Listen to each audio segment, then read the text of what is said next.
Welcome back for more Masters Coliseum replays. So this time around we have a rematch in the playoffs and a best of 7 actually. I actually gotta check that.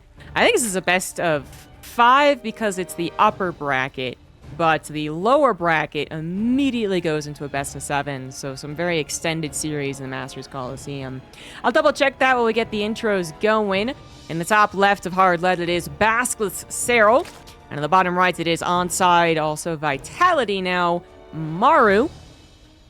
This is a rematch as they played in the group stage, and Maru got a kind of surprising 2-0. If you actually watch the games, they weren't necessarily surprising because Maru was just playing super freaking well.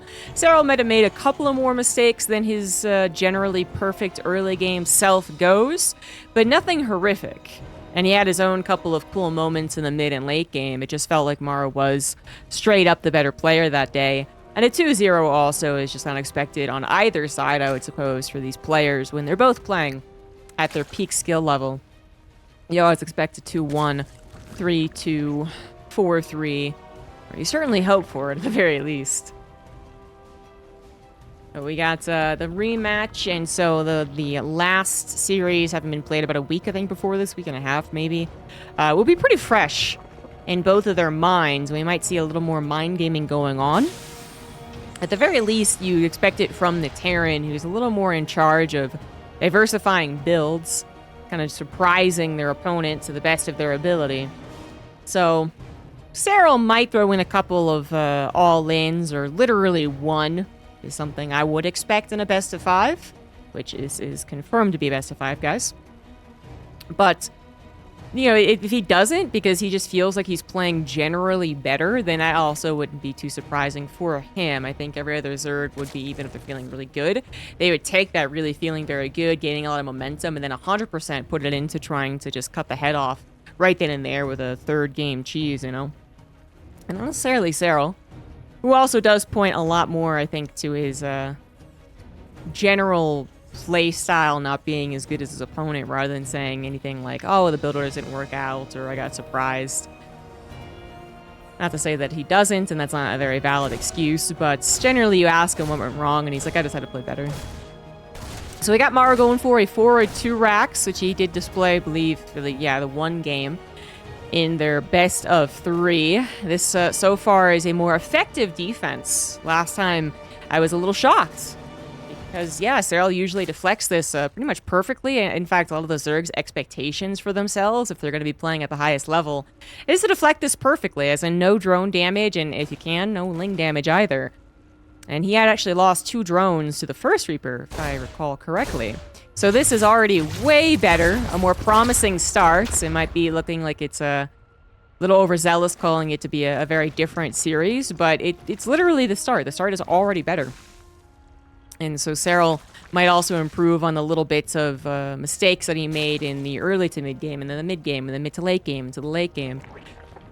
And then Maru might be in a little bit of trouble, especially if Maru isn't playing to the top of the skill that he can get to, which it did seem like he was doing last time they played. Some really, really good bio control.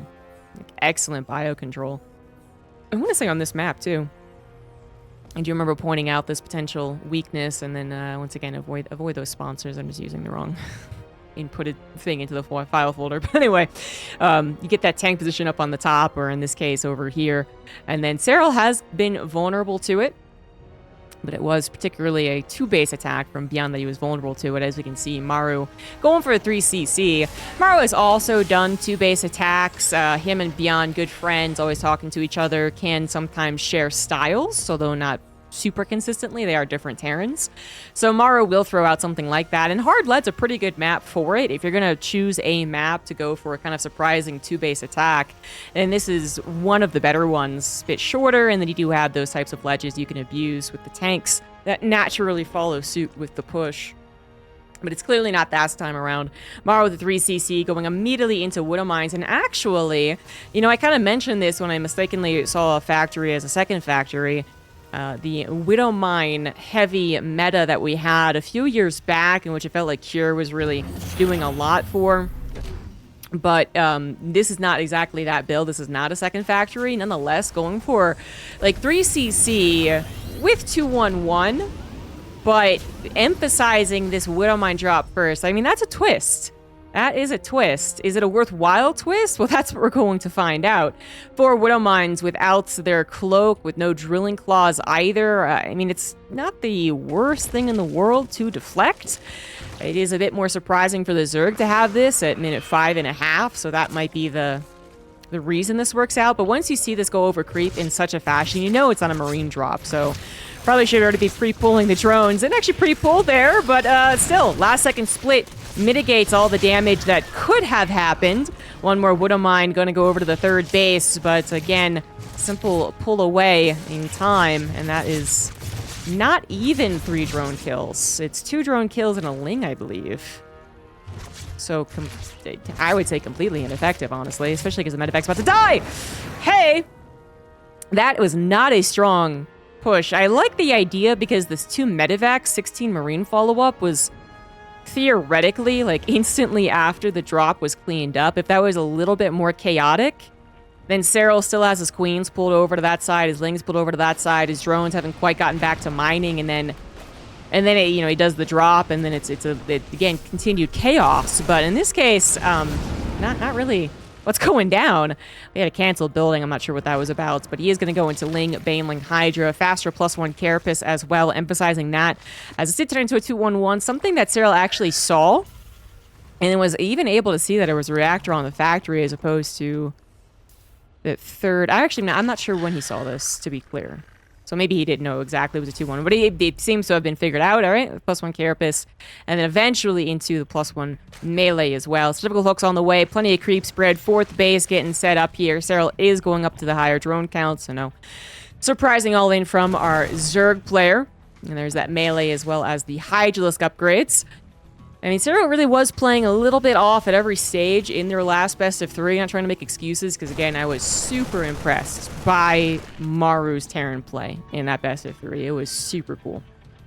But Serral was making a few mistakes. The Reapers actually getting kills, and then maybe some missed opportunities for better Widowmine healings, I guess. And then he did also have a moment in the last game where he forgot Hydralisk speed for a long time, and then straight up forgot a Juno Glance. We'll see if he improves on that as we do look to be heading into a later TvZ. Not quite full-on macro, though. Maru has opted for that second factory before 4th, so 7 minutes is kind of one of the fastest 4ths you can expect, and now it's more like an 8-minute one this time. Double medevac drop. Still going strong, trying to clear up some creep spread, and the intent seems to be to attack over to that right side. I mean, this is where Serral has actually expanded, so this taking as a 5th instead of any 3rd or 4th. Maybe is move in the Terran's direction also differently. And we have a medevac also in the top left, and that's just a couple of Widowmines. Seems like he's already taken some damage. Again, not particularly effective on the Widowmine drops. But the main push is here. Decent amount of Widowmines, and actually that wasn't, I feel like, the most efficient Baneling. But you take out 2, oh god, oh Jesus, okay. I was going to say, you take out 2 Widowmines, maybe that was worthwhile Banelings, but then much more importantly, Maru didn't actually retreat. Those Marines stood there, so a lot more Baneling connections could happen, and Maru is just not finding any momentum. I mean, this is actually a bit of a disaster at this point. I mean, it's one thing to have his opening Widowmine drop not work with the 1-2 punch that he had in mind, but then his actual push was demolished. So not only have you never found any success against your opponent, but you've kind of also showed them you're weak in a way that dealing with a Widowmine drop I just don't think would have. But I don't want to get overconfident against a guy like Maru, so staying on your toes. Still, the medevac drop was back on the front, even though the army reinforcements are being built up back on home. Maru making some pretty big mistakes at this point too, actually. So we have almost a reverse situation of the last time they played. That +2 armor significantly later, when you really should be pairing them up side by side. Now going into the Bio Ball with Marauders. We'll add some chonk to the army that Serral has to consider, but with Serral being up almost 30 supply and Maru actually supply blocked and dealing with Baneling run-bys, I really feel like Serral's going to be A-okay on that one. Certainly not going to die anytime soon, so we'll successfully get to this hive. He does have both Hydra upgrades and actually will be setting his sights on Lurkers. And in this type of game, with the way that everything has gone, I really feel like those Lurkers are going to be the one punch to end the game. I mean, it's not impossible for Maru to add on Ghosts at this stage, but then he still won't have that many by the time the Lurkers will appear. And then just the fact that Maru really has not had any map control in this game really adds value to the Lurker addition, as they might appear on Maru's side of the map.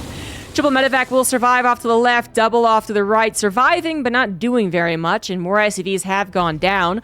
Orbital also... You know, you gotta pay attention to it. Don't let it just burn. Not that it's burning right now, but more Baneling run-bys are certain to happen. Cancelled 6th base. I can count, yep. And immediately replaced, so not much time lost there. And Queen's perfectly in position in the main. Means that Maru really is not finding anything here. Not that you necessarily expect to when it comes to this more drop phase of the matchup, to be fair. But when you do compare this to the games that were played in their best of 3. I mean, Maru had control, he had map control, he had momentum, and he was relentless in his aggression. So I think in this case, really forced to take the different approach to the late game.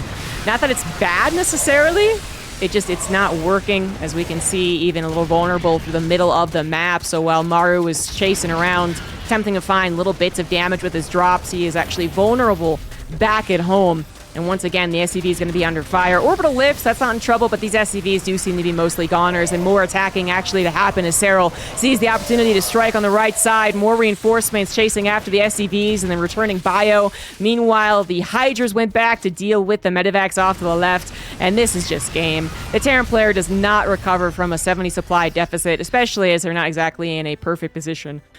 Anyway, if they had been already up to a maxed out points and then had a 2,000 bank and 5 extra command centers and plenty of SimCity to work with as well, I'd absolutely believe in the potential for a comeback and equalizing maxed out force to occur once more, but not in this type of game, especially as Serral has a different technology to clobber Maru with in this upcoming engagement. He is working his way up to those Lurkers, getting all their upgrades, continuing to get upgrades for his Lings and Hydras as well. Whereas Maru, actually, during all the hubbub, did not start his +3 attack, couldn't afford it at some points, can barely afford adding on these Ghosts.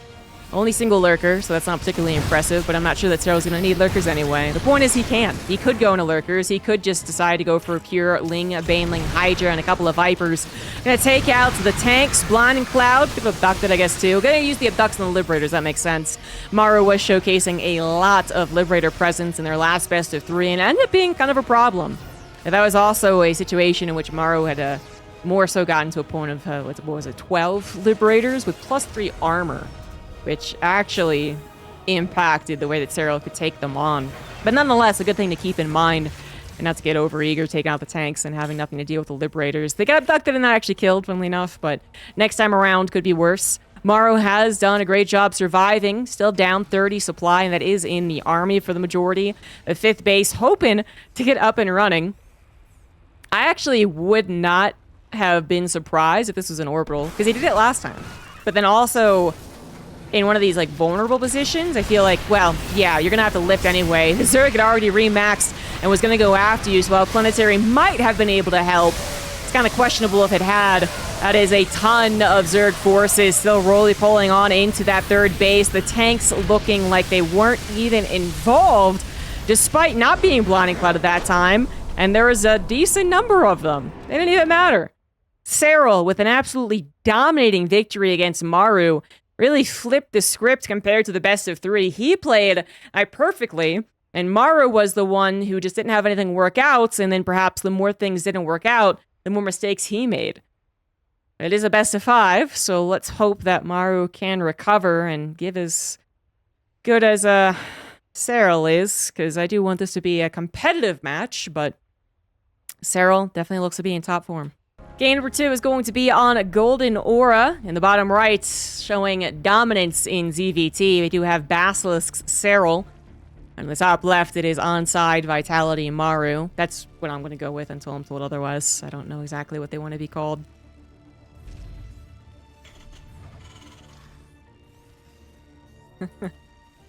Being informed that it's Groundhog Day, I think. Not exactly a holiday that is celebrated everywhere. Groundhog Day was on the TV, but I didn't have time to watch it. So Serral looking absolutely dominant in the first game. Like I said, I do want this to be a little more of a competition, so hopefully Maru doesn't, well, one, go for the opening that he did. Again, I could absolutely see how it was supposed to work out, and I think against a worse Zerg, and a Zerg who had taken any amount of damage maybe earlier on, would have been a little bit later to everything. A little bit later to the Widowmine drop, turns into a little bit later to the double medevac drop, turns a little bit later into the multi-prong drops, a little bit later to the main push, and then everything goes according to plan.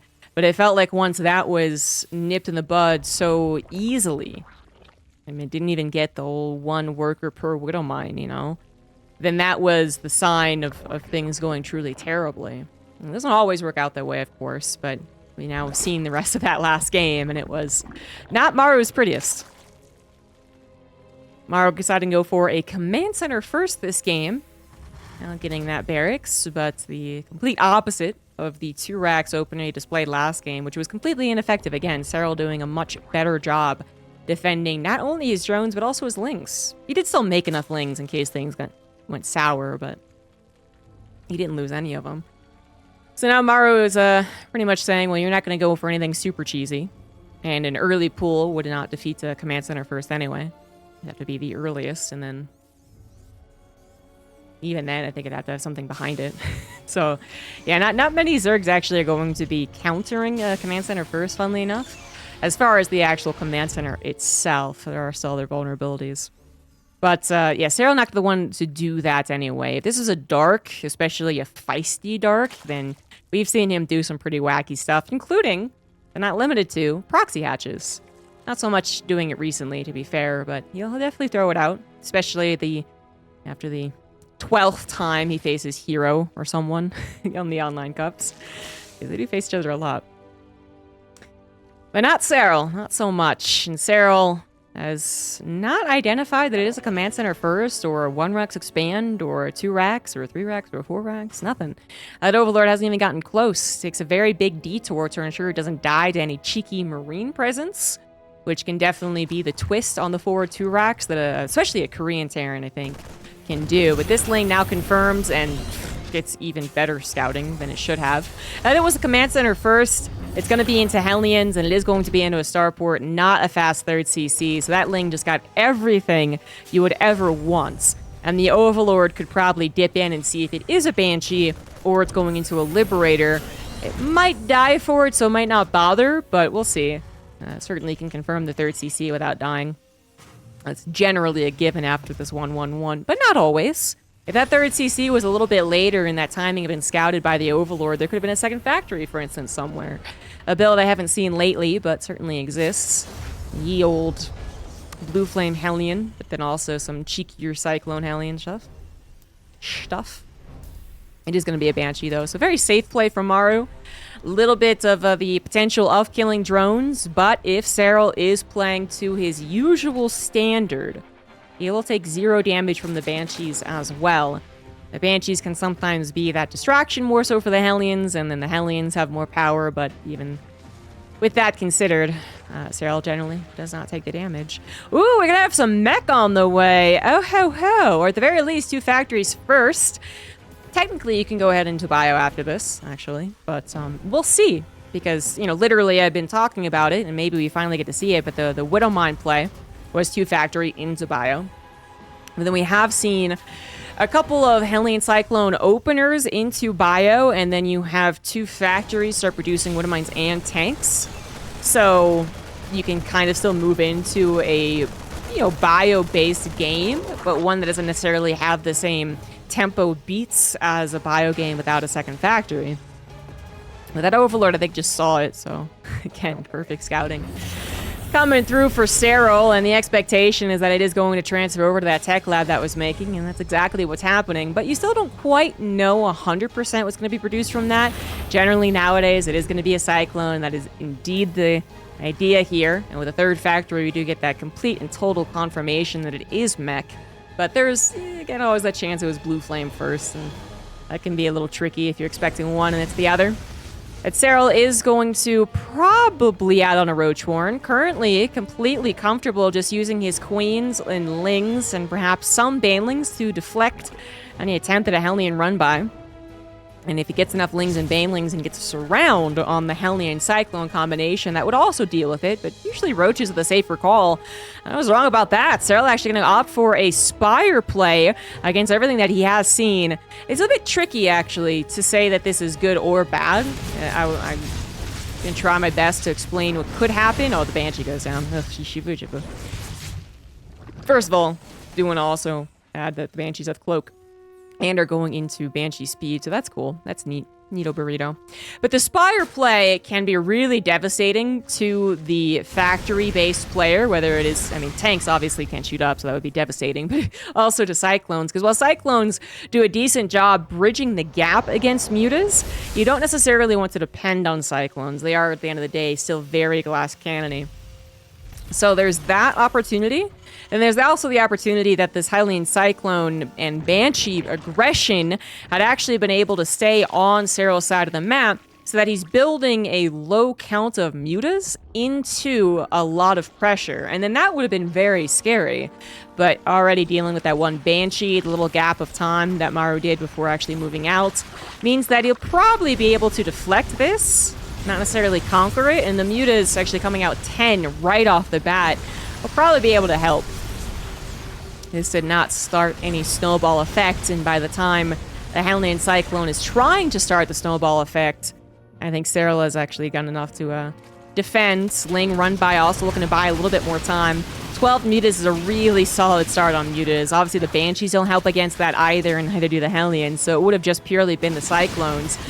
Perfectly microed, they'd have a shot against that many mutas, but that would be the problem, perfectly micro. And Maru has no idea.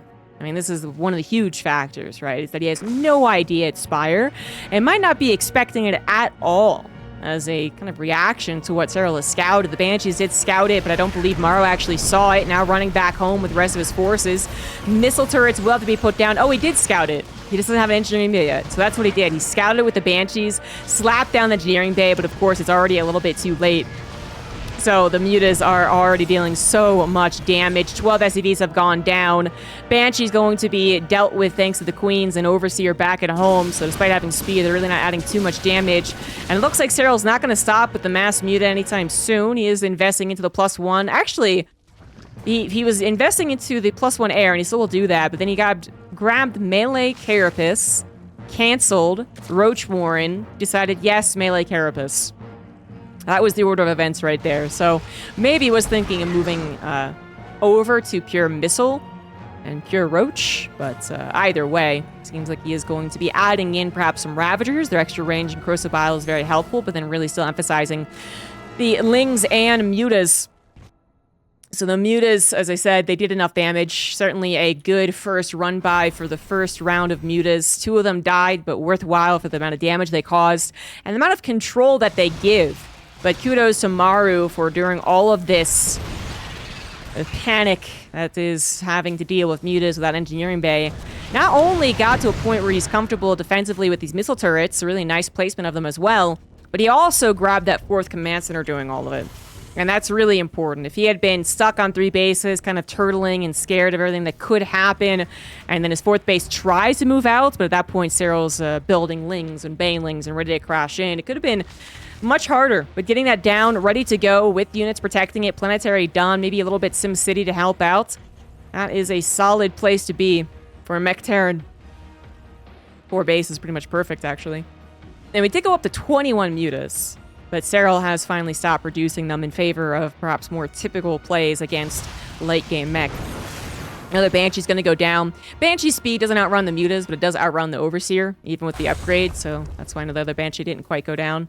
Blue Flame almost done. We got 1/1 upgrades for the mech, working on that +2 There are 2 armories, and there we go. Finally can afford the second one as well. And this game is going to go on for a little while longer. Serral wasn't overwhelmed and didn't get the snowball going against him with the Henley Cyclone opener, so the mutas were effective. The mutas were effective. They got across the map. They dealt a lot of damage, caused a lot of problems for Maru to decide exactly how he wanted to play from there. But Maru decided very well what to do to recover, and it looks like he didn't take any damage at all as we head into 10.5 minutes, and both players are at a very high worker count and a very good supply. Certainly not going to be overwhelmed by Zerg when mech is on about 170. About. 12 SCVs did go down after all, but about. And Serral is going to be on 1, 2, 3, 4, 5, 6, and 7 bases and making sure to saturate the gold base first and foremost. It's also the... I mean, it's a gold base, so it's the most important one, right? But it's going to be one of the more contentious ones as well, should this game go to a 15, 20, 25-minute mark. And they start to run out of their own bases, if you will. Oh, Nuta's accidentally running over the army as it prepared to take a 5th base. This is good news from Maru, who got a bunch of free kills. 3 more went down. Overall, for how active I think the Mutas have been, it may be much worse, but the Mutas really are starting to lose out on their value and might sack themselves. Oh god, not like that though. I thought with the army, they kind of preempted the army, and Maru maybe even reading into the mutas like, okay, now I gotta prepare for this. He is pretty prepared. Medevac here also helping to save some of the Thors, and the mutas are all gone. More reinforcements moving over as well in case things got a little bit hairy. But yeah, Serral was telegraphing the intention with the muta micro there, and then it just was into a bunch of Thors, so that really didn't work out. Maru was totally prepared. Good chase with the Banshees as well to take down as many Ravagers as possible. Serral is building quite the bank, and I do assume in a game like this we'll have both players on a fairly hefty bank as the things calm down as well. It really is a time for both of them to do so. Maru comfortable on 4 bases, now comfortable on 5. He's also maxed out, so he's actually going to go for a push. Serral is just shy of having more of these upgrades finish. This could be a little tough to hold, but he's got the Vipers ready to go. Not completely full on energy. It's very possible Serral's going to have to sack this base up to the top right, but that's not where he's droning anyway. That would be okay, as long as you do have something in your back pocket to stop the domino that is the mech army continuing to march on forward. It's going to be a slow grind by the looks of things as the Ducks come in first, taking down wherever they possibly can and recharging. Lings and Banelings getting a lot of SCV damage, almost grabbing a Thor as well on the run by. And actually, Serral is going to pull the trigger. Blinding Cloud's going down. Banelings crashing in. Roach and Ravager trying to take down as many tanks as possible, and we'll take down almost all of them. And he missed the Corrosive Bile. Whoopsie-daisy. No one saw that. Just kidding. But that was not perfect. It was going to be good enough. And actually, even the hatchery will survive, so this is very good news for Serral. Maru is going to realize that his army was not being reinforced, I think is really the problem, right? The problem of any mech player is that it's not being reinforced, especially if it is dealing with run-bys, and the reinforcements are even a little bit injured. And the run-bys will continue. 4 SCVs go down, handful of the Hellbats and Cyclones as well, and Serral takes this time to even posture aggressively. Get the drones mining on the right base. A couple of them. I mean, he's got 93 drones that still have a lot of minerals to mine from. And he did emphasize the bottom left, but he is moving on in that fashion too, and continuing to get just so many freaking upgrades. He was getting Neural Parasite, but we don't have any Infestors quite yet. Nope, there's 4 of them. They're sharking along, not here on the front lines quite yet. 1 Viper taken down, 2nd Viper taken down before actually impacting this battle.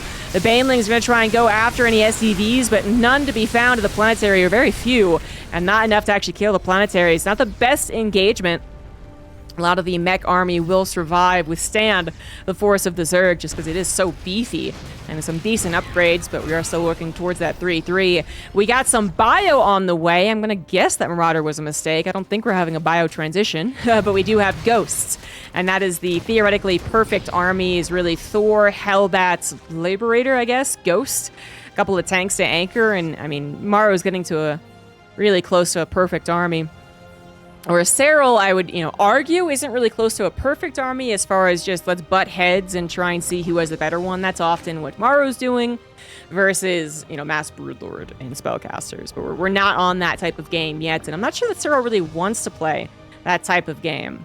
It has proven to be perhaps a little bit better in a perfect situation in some previous late game TvZs between the world's best, but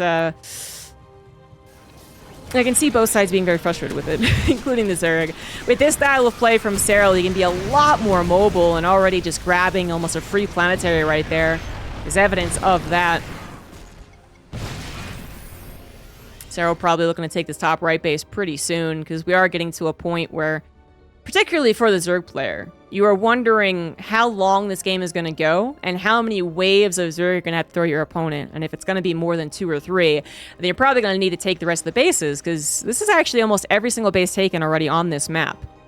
Unless you're going to take Maru's base, and then the top right one is the only one left. Another attack is ready to go. It's a mobile army, and it also reinforces very, very quickly. Even the Viper's trying to come in here with a bit of energy.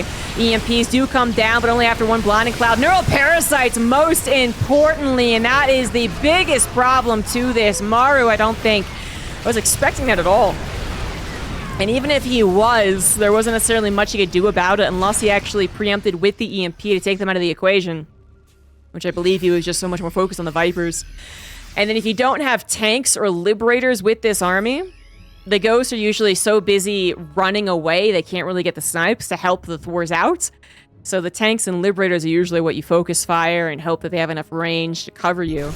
So unfortunate, so that was a bit of a surprise. Maru does dip down in supply, still on plenty of economy to replace this. But, you know, obviously Serral's going to be worrying about how many waves it's going to take to kill Maru. Maru's also going to be worrying about how cost-efficient these things are actually going to get the more that spellcasters are on the way.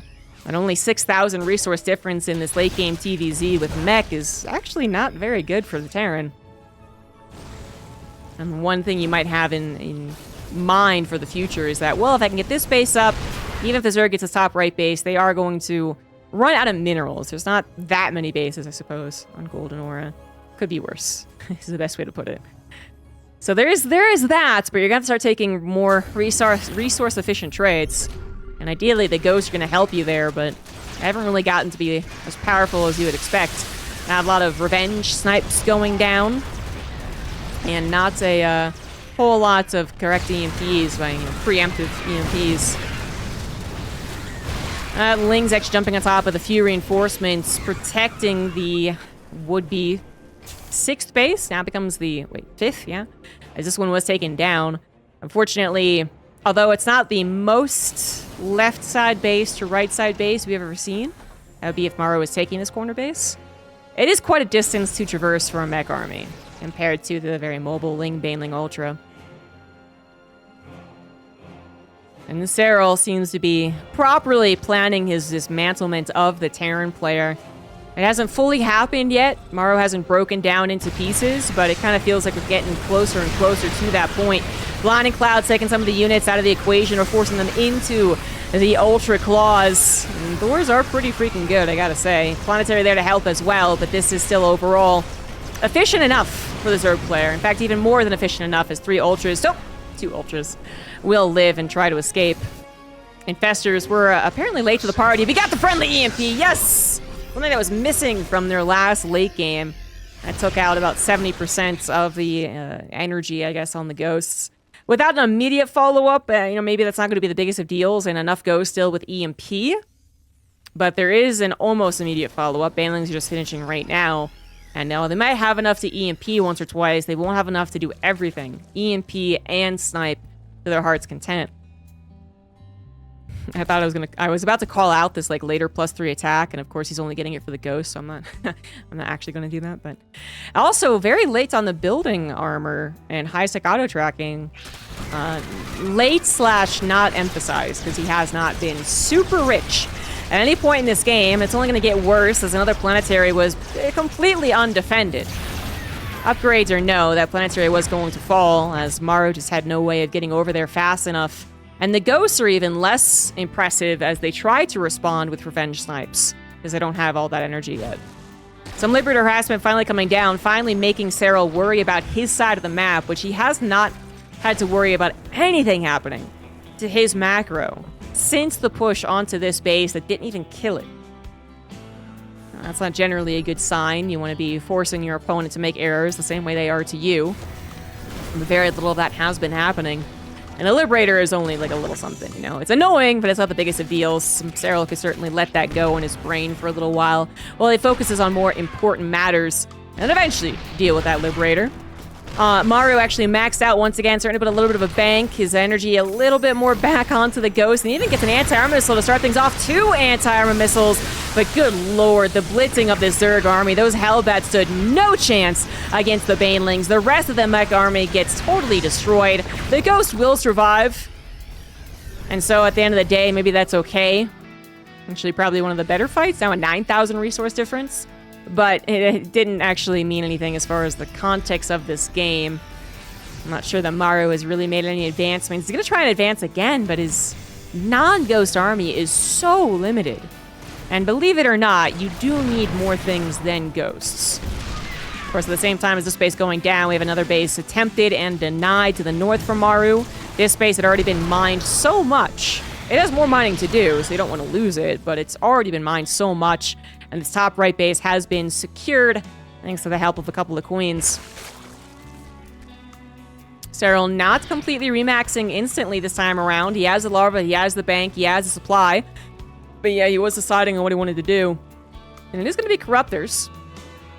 His mobile army has done a great job suppressing Maru's expansion tactics, but it has started to falter a little bit more. So now might be the time to go into the Mass Broodlord, but not only the way this game has gone, because I really think the Baneling Ultra is still doing fine, but maybe you're running out of resources, so you do need something more cost-efficient. But also the way that the map is forming, because actually Maru's been trying to take the north side. Some tanks for siege, not all of them, and some blinding clouds that just go down, but this was another really good engagement. Those ghosts were properly protected behind all of the mech armies, so they were getting sniped left, right, and center. 14,000 resource difference after that one, so woof! But that's also something that Serral needed to do to get rid of that supply and start moving on to Broodlords. We actually have Maru possibly scanning for that exact intent and managed to barely avoid both scans. That scan was like this, the scan was like that. Oh my good lord. And he does not have a lot of Thors. Now, ghosts shoot up as well as down, but now the question is, do these Broodlords have a fungal to help them out? Do the ghosts, are they going to be prepared? Are they going to be too far forward? Serral is going to actually buy more time and wait for those infestors to appear, which is absolutely the wise move there. And finally, after 3 scans that run successful, 4th one will finally find that Broodlord transition, which no doubt Maru was very suspecting of. There's a reason he was scanning so much, and not just to see what army was about to attack him, but what type of army could be about to attack him. But just to finish my point, the longer a game goes and the more that the map gets condensed around 1 or 2 bases to fight for, the more that this very non-mobile, although it did get upgraded, patched recently, is going to be more effective. Because certainly if you had gone into Broodlords right off the bat against the mech player, the mech actually can be more mobile, especially if they start adding on like cyclones or running around, which you've seen. So this makes a lot of sense and might be the successful killing blow, if it is. Maru has done a great job recovering from some of the earlier question mark situations and has now even done the mech thing, taking far more cost-efficient engagements while still expanding too. So things are absolutely going Maru's way, no question about it. Continuing to finalize his upgrades as well. So both of them some pretty sick ones. Serral gonna be at +3 attack, +2 carapace for his air. Has had +3 melee for a long time. His Broodlords are extremely strong. He is going for that one perfect army. So not just a couple of Broodlords, which are terrible versus any amount of Thors, but rather go up to 15, perhaps even upwards to 20, with the spellcasters included. That is the perfect Zerg army. And again, there's a couple of examples of a really perfect Zerg army versus really perfect Terran army, or what we can theorize is perfect anyway. And in a stalemate situation, the Zerg army has won a couple times, the Terran army has won a couple other times, but it does come down a lot to that execution, and whether or not I think the Terran player can have a true line of defense, or if they're having to continue to kind of move around. If it's the Zerg, I guess it really comes down to like who's moving into who, I suppose. Is it the Terran player that's getting moved into as they have a ton of static defense and ghosts ready to go, and Hellbats are properly protecting the Thors, and they're scanning ahead as well to make sure they don't get bopped by Shark Festers, and Maybe even getting a couple of nukes to clear out some of the stack defense of the Zerg. Or is it the other way around, where the Terran player is trying to dig into the massive static line of the Zerg player? This doesn't seem very good for the Zerg, honestly. Going through this choke into this base, and the nuke is coming down. It doesn't really think it's going to grab the Infestor, the Broodlords, although I was getting a little more questionable about that. I think we did see Serral try and get that ghost and realize he couldn't, so... Yeah, it's not so much that you're thinking you're actually going to get that perfect nuke, although it has happened for Maru in the past. It's more so clearing out the creep spread and ideally getting some of these spore crawlers taken out. These are two very good-looking armies. 19 Broodlords with 3-2 on them.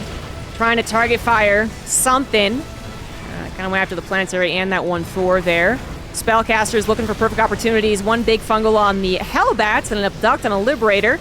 A lot of the Hellbats do get healed through that fungal and even the Broodlords charging through, but now they are starting to go down thanks to the repeated fungals.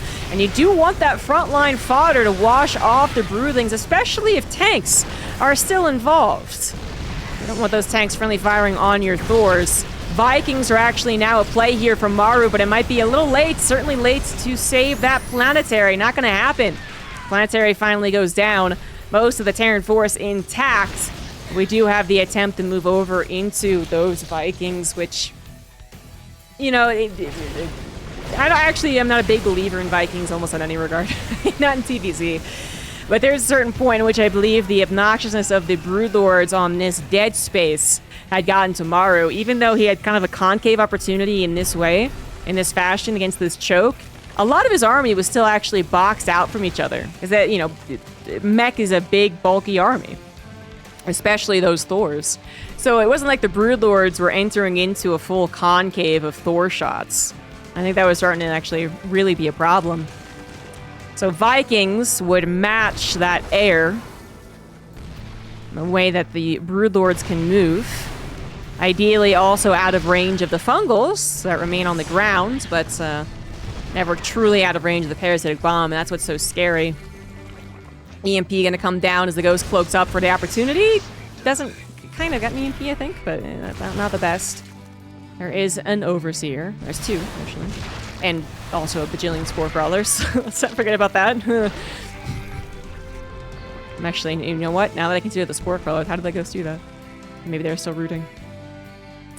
Alright, 8 more Corruptors, more Broodlords. This is the play. Serral down to the last base. I mean, this is the last base for both parties. Because I think that Serral's actually mined out a little bit more. He's got this space mining, about half of it mining anyway. Maru might have 2 bases. Fungal coming down. There is a good concave for the Vikings, but will it be enough? It seems like this is the moment to choose here for Maru. But while the Vikings are getting involved in the fight, the rest of the mech force kind of isn't. They are now going through that choke. A lot of the Vikings did get destroyed despite their attempt at a concave, thanks to the fungal Corruptor. Spores even getting a couple of shots off, and yes, the parasitic bomb did go down as well. If the Thors had been involved in an equally good concave, that might have been no contest. Thors are freaking good, and if they're properly protected from neural parasites as well, they are really freaking good. Maru was the one who dipped down maybe a little bit lower in that supply. Certainly the Viking Gambit has kind of, you know, it's already tried and then arguably failed. Rebuilding that many Vikings again is going to be the rest of Maru's bank. So you really do have to question, was that worth it? Was that the play? Or do we go back into pure ground? It seems like he is adding on those Vikings yet again. And I don't think you have to completely rely on Vikings. Should you get a better battle with the ground units, then the Vikings are helping the rest of the army. So there is that, but you know, do you get that scenario where the Vikings are in a concave, the Thors are in a concave, the tanks are focus firing on the infestors to make sure no parasite comes down. Vipers don't get a couple of cheeky blinding clouds to take some of the Thors out of the equation. I mean, really, I would primarily be looking at the concaves. All the Thors shooting is a big question. And if they're going to try and attack into this base through this choke, then the answer is no, they will not be all shooting. So Maru is going to try and play elsewhere. I think one thing that has been missing from his composition, you know, I've been saying it's a perfect composition, and it was only close to perfect. Liberators with range have been missing for most of the game. Not only during this very finale type of army where they can help out, but then also to do the harassment that was super limited, just that one Liberator being obnoxious. Could have been something to add on when Maru did finally take a lot more of the resource wins. There was a time where he was definitely broke, but then he did start winning out in the resources lost. Now, it's going back in favor of Serral, actually. I think that was a, what did I say, like a 12 or 13,000 resource loss. Now it's 10,000. So Serral finding something there. And Serral now also mining. So, you know, he did have to start taking better resource trades, as Maru was the one who was mining. Not necessarily the case anymore, not because the Lings just battered the SCVs, but rather we are running out of minerals everywhere we look. And either side of the map, going to be running out of gas soon as well. And it is going to be all about taking down your opponent's last army. Because I'm not sure Maru can take on this base and get it either. I'm not sure about that. But if you can actually take on the army, then that army's not going to get rebuilt. I'll tell you what, no army is getting rebuilt here. I think Liberator range will be a new concern for Serral. By the way, is on now 23 Broodlords. With all of the attack upgrades done, the Vikings are actually missing their +3 ship, which is on the way. Oh, Vikings love their micro ability, but that means they clump up to the parasitic bomb, so that's what Maru had to micro against. Did a pretty good job against it, too. And this terrain, it's really becoming a sore point, as the Thors just feel like they cannot add as much as they usually do. They're usually the breadwinners. They've lost their job. Drones attacking a starport. Hells yeah. Anything helps, right? Do it. And Serral's actually hoping for them to die. If they could just go ahead and be killed, and maybe Maru is intentionally not going to kill them. And intentionally move command past them. Viper Abducts being used on the Liberators as energy for resources. Very efficient use right there, but yeah, Liberators is still a good idea. Just that ideally, every time the Vipers try and do that, the Viking... Well, that... Okay, Liberator, calm down. Every time the Viper tries to go forward, the Vikings are going to try and use their range to get the revenge. And then it's a Liberator for a Viper, which is actually pretty even. Micro. Lings, cracklings, now helping those drones. Still would... Both of those units want to die. Efficiently, I guess. I don't think killing structures actually matters much anymore. Killing orbitals matters, because we might be able to take out the space and then drop mules aplenty, but... There's not many structures being used to produce tanks and Thors and Vikings. Kind of maxed out, and Maru is really starting to lose out on the resources. Well, on his actual resource bank, he's once again about ahead 12,000. The resources lost.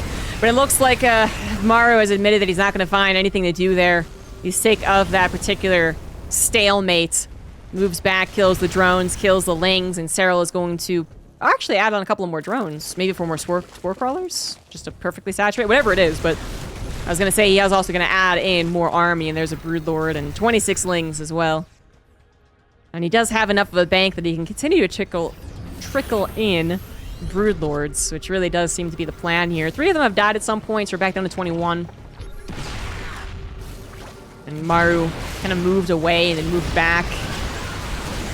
I'm not sure this is going to go any better, though, as the Spork Brawl has moved even more in advance. Fungals going down on the choke. Vikings managed to avoid all those Fungals, but guess what didn't? The Ghosts. The Ghost did not avoid all those Fungals. Got a lot of friendly fire, too. Only 5 Ghosts left in play. 8 Infestors to take care of, although many of them were either EMP'd or did have the energy already used, so they're not as effective. Vipers have some juice, although they are vulnerable to the Vikings sniping them, and we have Maru actually just pulling the trigger. I mean, not even really pulling the trigger. He's just slow pushing a gigantic brick. And he's trying to make it work, but I'm not sure that it will. Infestor is finally coming in, making an appearance, and Neural Parasite's coming down. Some of the Neural Parasites did get taken out, but you can see that the damage is already done. Even the Thor is adding in now to the finale. The Viking v Broodlord fights, and Maru's supply tells the tale. That was a disaster at the end of the day. The Vikings actually will win the air war, funnily enough. But we have 9 Corruptors on the way and 8 Queens. If Serral was completely and utterly broke, which is very possible in this game, the Vikings would have actually won in some freaking weird game in which they're constantly dodging fungals, I guess. But the Corruptors and Queens are going to pop, and that'll be good enough. Maru not even able to take this base ASAP because Creep is still around. He's going to scan. He's going to just... Okay, yeah, all right. Long distance mine. I mean, better than nothing, right? Time to build the Marines, baby. You don't have similar combat shields, but you do have 3-3. Let's go. The Vikings realizing that they're now losing against the Corruptors. They have the range, but you know, maybe Maru could have also landed them, I guess. It doesn't really matter. Maru at 18 supply versus Serral's 95 is going to be forced to tap out after 35.5 minutes. Gee freaking G. And now it could be the final game on Solaris. In the top right, it is Basilisk Serral. And bottom left, onside, Vitality is Maru. Vitality onside. Don't know what the agreement's going to be. And that last game was certainly more of a competition than the first. The first was pretty determined based off, again, that failure of a Widow Mine. Now that we saw the entirety of it, that was the start of all the poor things. The last game was actually quite cool. We had some back and forth action. We had some multiple things to consider. Compositions, economies, remaxing, spell casting. And at the end, it was, I think, more so than anything else, down to that choke being so problematic. Different terrain, not to mention different base counts and base setups, would have really changed the way that exact composition match up against each other. Not to say that would 100% guarantee Maru's victory, I don't know, but more so than the micro and the spell casting, which is all very important. And if it really slowed the game down and really analyzed, I'm sure we could have seen moments where one or the other player was better. But pushing through that choke just made those ground units so much more obsolete.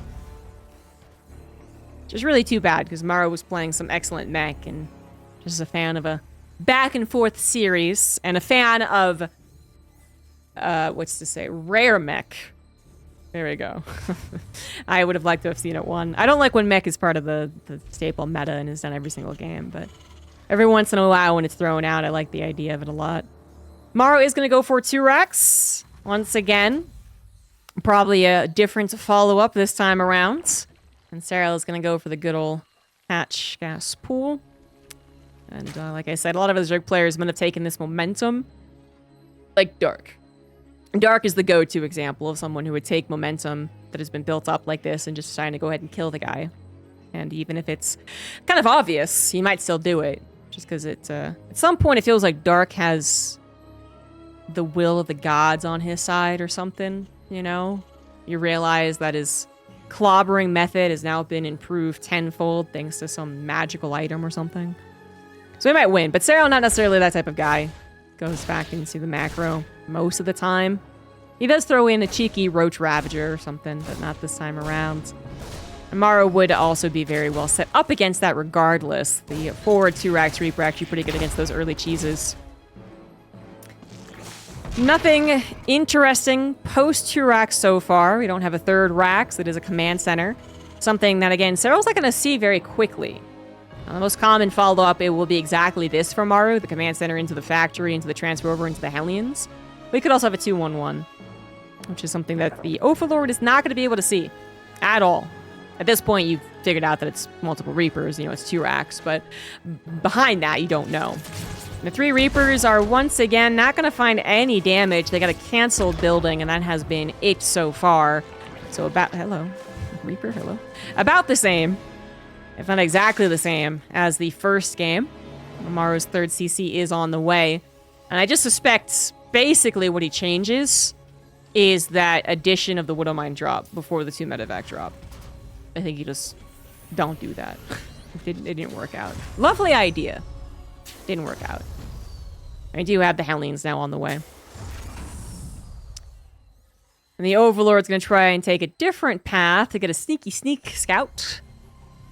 But honestly, the Zerg player is working in a very blind scenario. You don't even have the Overlord over one of the pillars or over this acceleration zone to see if it's Hellions moving across the map or a gigantic ball of Marines. Which would be quite scary, honestly. the Lings will finally get that scout onto the actual units themselves, which is still good enough. But having that confirmation a little bit earlier might have felt a little safer. Serral does seem like he's totally secure. Wasn't too scared of an attack. Liberator coming out now. Stim as well. No back to mech for this game. And the Overlord is going to be killed. I think it might see the 3rd CC in time, but we're also kind of getting enough other information pieces to figure that one out too. You know, ideally this sees the starport. And if it's a reactor or a tech lab or nothing.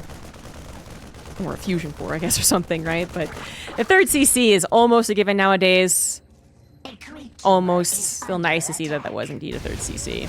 Continued Hellion production as well. Actually going to go up to 6 in total. Excellent usage of the choke there. Almost killed a creep tumor. Failing Nest is on the way, as well as a lair for Serral. Also some static defense against the Liberator. That is on the way. Not that Serral knows about that for sure, but he's gotten some cautionary spores. Literally the one. And literally in the best position possible to where the Liberator is gone. Liberator does usually go to the main, to be fair, but this is pretty freaking perfect. Hellions are looking for either a distraction or to be the distraction. I don't think that's been successful so far. Yep, that Liberator didn't do a shit. Didn't do shit. All right, then. Cool. That is the expectation more so, I think, when you are facing Serral, though. So as long as Maru wasn't truly dependent on that, and I don't believe he was, then it's probably okay. Double engineering bay now finally done. Gonna still have superior upgrades to Serral, whose evolution chambers are just now on the way. Tank being produced first as well. And the double medevac drop, not full of Marines, is going to be an additional attack combined with the Hellions and possibly the Liberator. Possibly. Medevac's going right towards that main. Ling's quick to respond, already on top of the medevac. I don't know if actually unloading is the play, especially like no combat shields and no superior upgrades to talk about. Which, by the way, no combat shields. And no combat shields. I usually get combat shields. Uh-oh. We're veering into forgotten territory. He's had the resources. He certainly had Sim for quite some time. Not getting it. Oh boy, alright, well. I believe this is the map where Serral forgot cracklings. So, maybe not this map, but the big map of this. So maybe this is, this really is just the mirror of their first series against each other.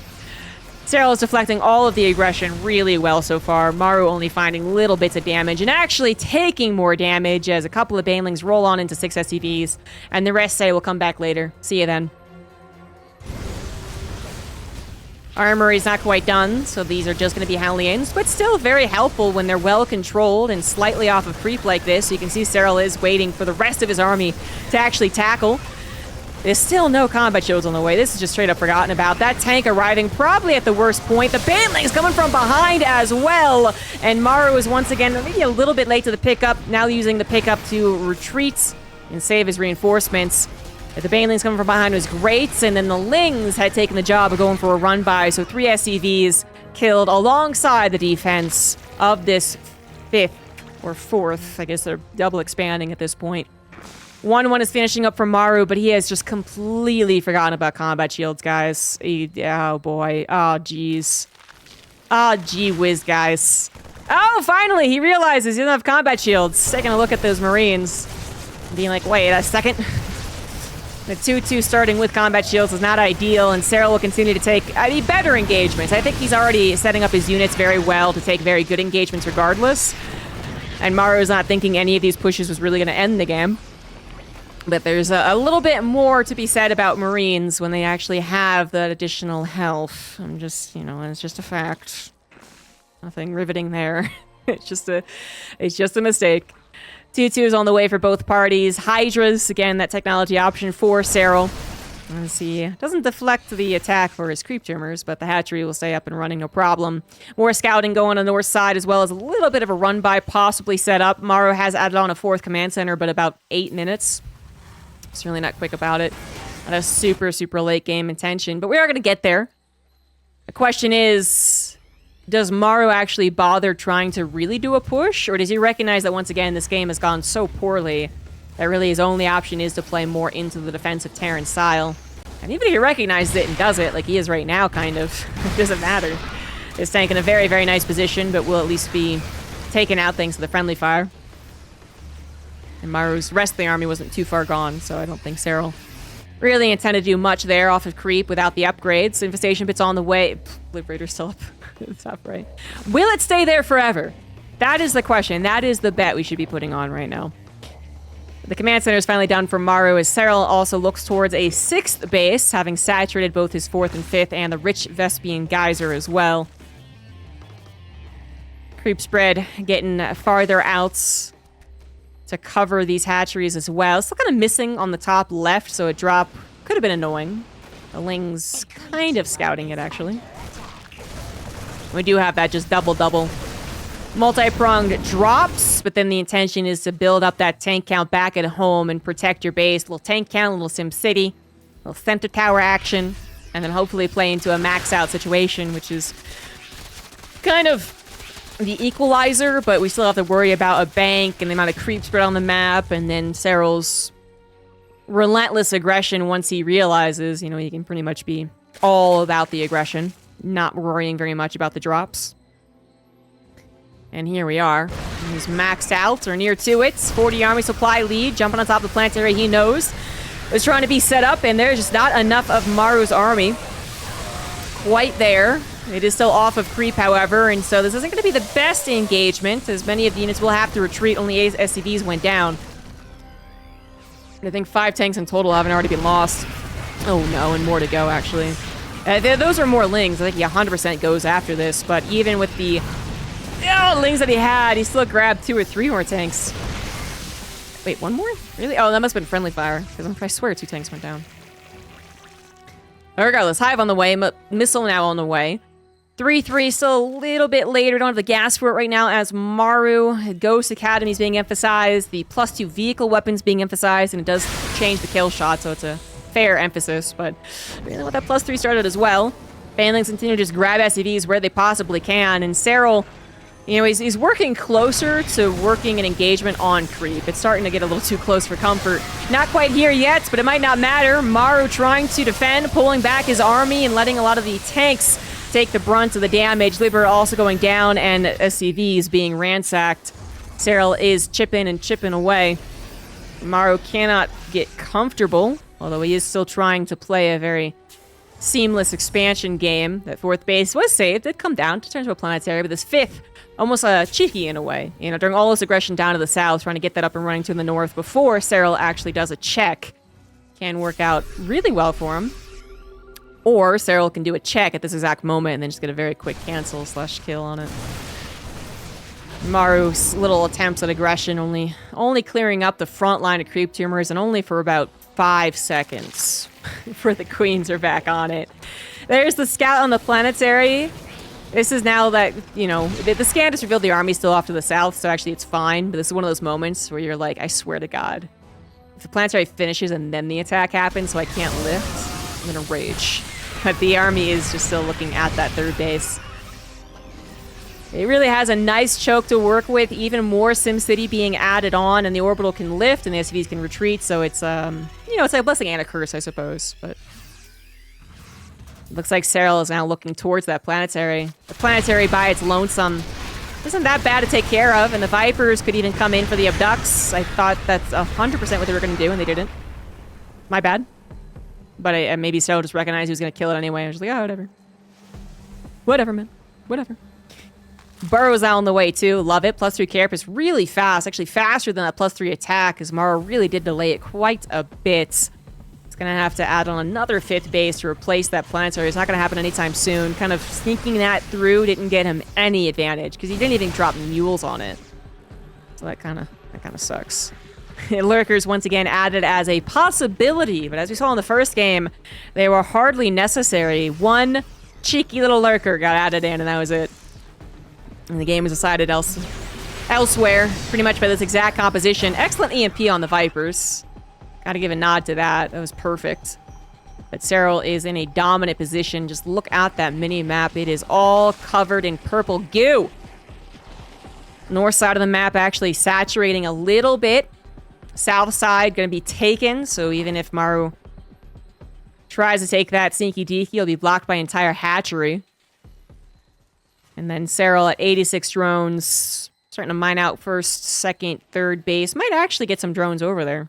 The ideal situation is to do it even if you aren't running out of minerals back on your initial bases anyway, just to say that you get the minerals, you steal them, and then you run away if this happens to be caught. Ooh, but look at this. Ooh, that is a lot of Overlord drops. 5 Overlord drops. Could pick up Lurkers, could pick up Pure Crackling. Either way, very annoying. This is something that Maru is apparently very aware of. He might have been doing this in the previous games. I didn't even check, but obviously the last game was Muta and Mech. But he is very well aware of the possibility here. This helps against the Nidus Worm Overlord to a degree, or Overseer, I suppose, but it obviously helps a lot more versus the straight-up drop. And so the drop will be Cracklings. Not even full-on Cracklings. We'll see how many actually get to unload. Even if it's only a couple, the fact that they are Cracklings, Adrenal Glands is done in this game, means that even 10 is really obnoxious. Some of the army has to pull back for it. You have to scan for them to inevitably burrow. We know that's going to happen. And then they could even snipe an armory in the blink of an eye. A Lurker upgrade's on the way. Spire upgrade's on the way. Ultralisk Cavern on the way. Truly getting set up for the late game. And any possible transition that Serral would ever want to make. He's also got a pretty decent bank. A little lower on that gas, but another attack is happening, so let's focus. Okay, there was a lot of banelings getting hit there. Maybe by the tanks, or maybe a Wood of Mine popped off. Either way, that wasn't exactly it. It's probably the worst engagement so far. We're close to it. There's a 6,000 resource difference. Decent. Okay, Overlord's coming in, and it does seem to be most of the lings dropped out there. Pretty much all of them, actually. That is missile turrets going down, barracks are going down, add-ons going down, armories going down, and the inevitable burrow, which will cause the probably 2 scans at the very least. If Serral's on point, and he's already starting to spread the lings out a little bit. It's actually cleaned up very, very fast. These lings don't even burrow to get away. Hello? Anyways, more things to pay attention to. Planetary is once again under defended. Just those 2 tanks in really cool position, but they're not going to cover the entirety of the Planetary. So unfortunately, that does go down, but Maru has extra command centers. Plenty of extra factories have been built too. So it does look like his intention is to eventually go into more of a mech-based composition. Now, this is kind of the older way of playing late-game Terran, I guess, which I think sometimes is lost in the theory explanation, but just directly compare, if you look at this game, I think we think back to those really old Maru games at this point, 2 years old, in which it is just purely turtle. Tanks well-positioned, Planetary is well-positioned, SimCity, Ghost, into the mech, basically. You basically go into mech. Thors and Hellbats aplenty, and Ghost, spooky mech. Which we'll talk about the other option in a second. Once again, this would-be Planetary is the focus. Good attempt at an EMP, still a Viper in play. Most importantly, the Ghost will survive. Absolutely most importantly. And at an 8,000 resource difference, Maru seems to be doing all right. But the other thing that we were seeing, the other option, or maybe even kind of the newer thing that we've been seeing more of, that Maru was playing in their best of 3, and Clem has been playing, think back to the Clem Serral series in Atlanta, is to actually not add on all these factories at the very least. Right? Still be on 2, maybe even 3 factory. But I actually don't even think he goes up to 3. And then having mostly still a bio ball covered by an appropriate number of tanks and Wood of Mines going left, right, left, right, left, right, left, right. But we actually hadn't seen the addition of Hellbats and Thors to a late-game bio versus Zerg in a little while, it feels like. That is where Maru found a lot of his success, and he's trying to get there, but it is extremely difficult when he's constantly trading out. Even if it might be efficiently, he's not the one with the map. He can't even get this freaking 5th base up and running as it is burning down. SCV on the clutch repair. Not too many revenge snipes going down, just an Overseer. Maru dipping down by 50 supply. Now, a lot of it are in those vulnerable, easy to replace SCVs, so that's not the biggest of deals, I guess, but it's still a very intimidating situation.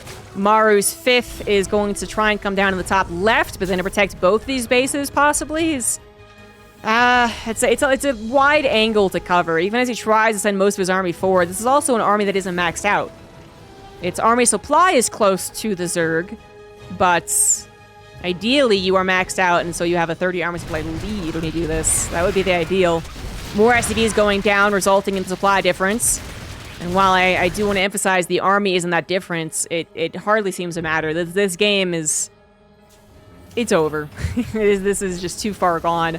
And Serral now looking to jump on top of kind of vulnerable tanks. This Infestor being a little bit of a scout, but obviously also waiting for a big old juicy fungal, if it can find it. Maru's chances of recovering here are so freaking low. Far more likely is that he gets bopped. Not by the fungal, at the very least. He scanned the Infestor, but... Blinding Cloud takes out the Planetary from a long distance engagement anyway. Banelings just roll into it. Don't even care. Take them out. Overseer is, again, the only thing sniped in the retreat.